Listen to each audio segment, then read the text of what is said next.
Player Spotted! Oy! Coach, Hi, Player Spotted. Kamusta? Okay lang, coach.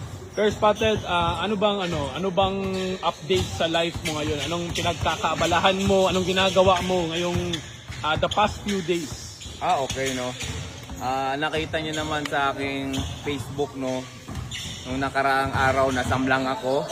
So, thank you po pala sa lahat ng taga-Amlang North Cotabato sa pagbili nyo ng aking mga merch, no? Within 2 days lang, Sold out? agad yung Wow, t-shirt wow, natin. wow, wow. At saka, shout out to Coach Roger, no? Kasi dinala niya ako doon sa championship ng 13 under category. Ayun, may napitikan tayo na 13 years old at ngayon, nasa AMSAY na siya ngayon. Wow. So, At least nakatulong tayo. So yun nga, actually guys, yun yung parang role talaga ni Player Spotted dito sa Davao, dito sa team namin na maraming mga bata mabigyan ng exposure. Lalo nitong off-campus boys natin, mabigyan ng exposure.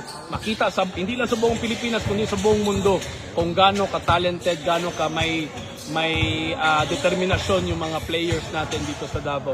So anyways, Player Spotted, curious lang ako.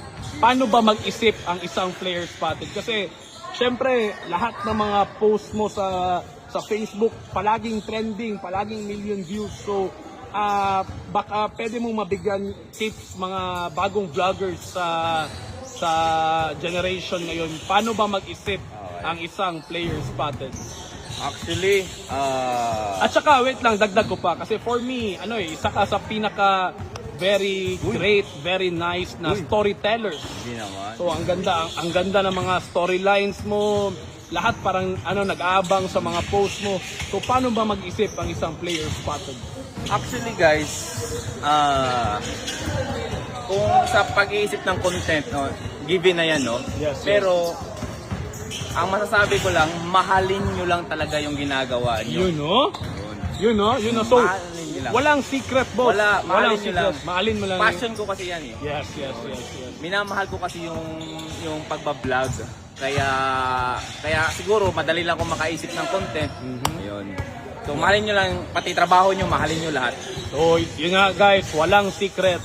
Lalo na din sa part ko din, ma-apply ko yung sinabi ni Player Spotted na even sa coaching, mahalin mo lang yung job mo, mahalin mo lang ginagawa mo para ma-push yung mga athletes, para mabigyan ng exposure yung mga athletes. At the same time, very lucky kami na andito si Player Spotted sa amin kasi one goal kami. Thank you. Thank you so much, Player Spotted. Thank you so much, Coach.